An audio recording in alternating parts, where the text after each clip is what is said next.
शरद पूर्णिमा की सब दर्शकों को शुभकामनाएं। दर्शकों, हमारे धर्म ग्रंथों में शरद पूर्णिमा का विशेष महत्व बताया गया है। इसे वर्ष की सबसे बड़ी पूर्णिमा माना गया है। इस दिन चंद्रमा अपनी 16 कलाओं से भरपूर होता है और पृथ्वी के बहुत करीब होता है। शरद पूर्णिमा की रात को चंद्रमा अपनी किरणों द्वारा सकारात्मक ऊर्जा धरती पर बिखेरता है, जिसे अमृत के समान समझा गया है।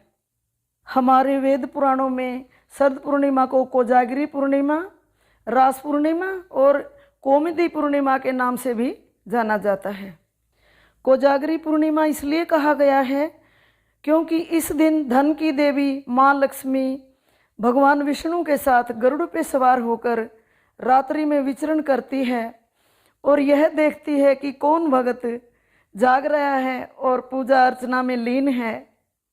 शरद पूर्णिमा की रात को जो भगत रात्रि जागरण करके लक्ष्मी माँ की पूजा आराधना करते हैं, उस पे माँ प्रसन्न होती है और उनके घरों में वास करती है।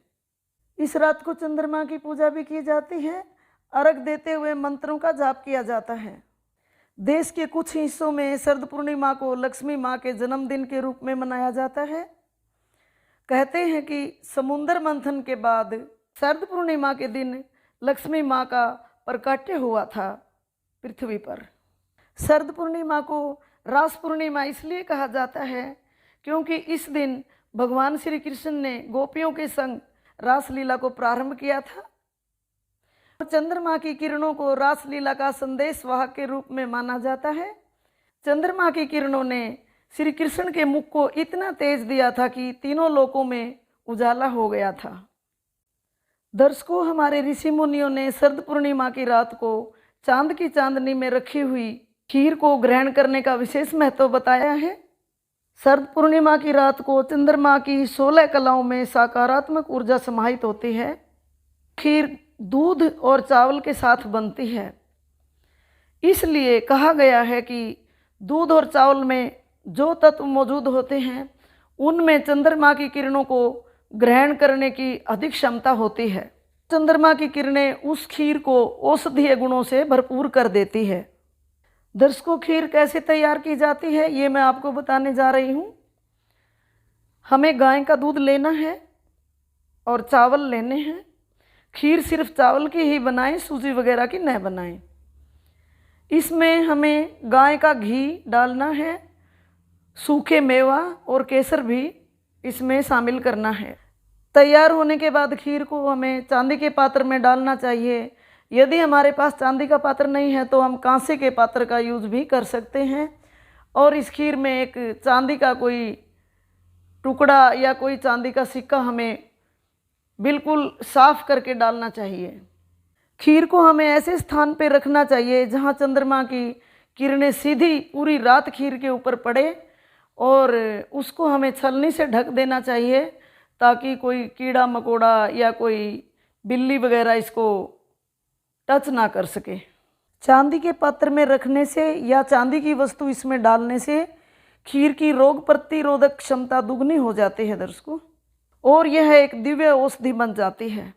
इस खीर को ग्रहण करने से हमारे शरीर के असाध्य रोग नष्ट होते हैं। दर्शकों, हमारे शरीर के हर प्रकार के रोग, श्वास रोग, फेफड़ों से संबंधित सभी रोग, जिसे हम दमा कहते हैं, इस खीर के ग्रहण करने से खत्म होता है।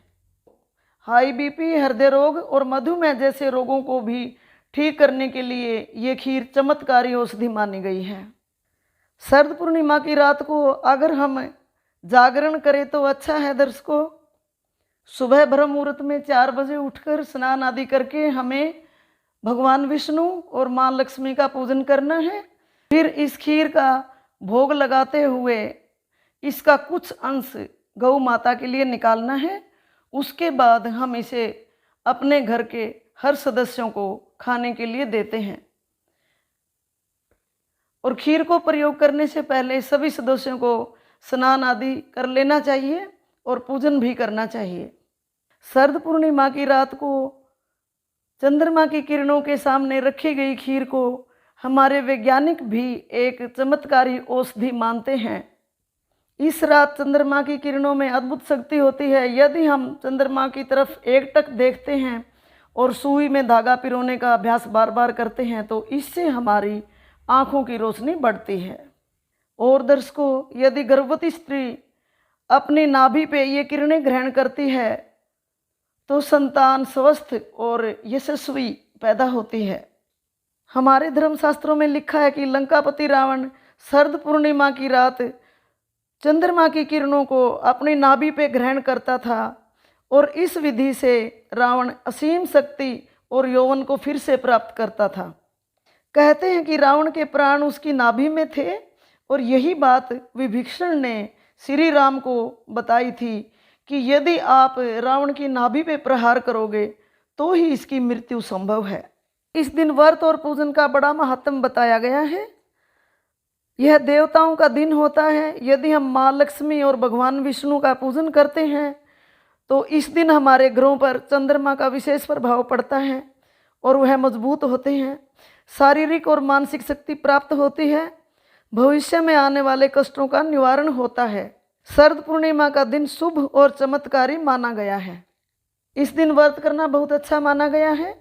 अगर हम ऐसा नहीं कर सकते तो हमें सादा भोजन ग्रहण करना चाहिए और पूजा करने के बाद अपने घर में स्वयं छोटा सा हवन अवश्य करना चाहिए। दर्शकों, शरद पूर्णिमा के दिन किसी भी प्रकार के नशीले पदार्थों का सेवन न करें।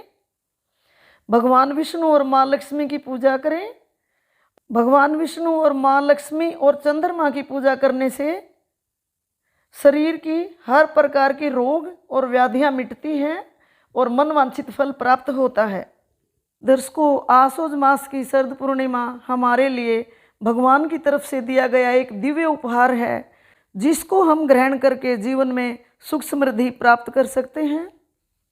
शरद पूर्णिमा के दिन पूजा साधना करने से हमारा शरीर निरोग होता है, भाग्य उदय होता है और घर में लक्ष्मी का वास होता है। नमस्कार दर्शकों।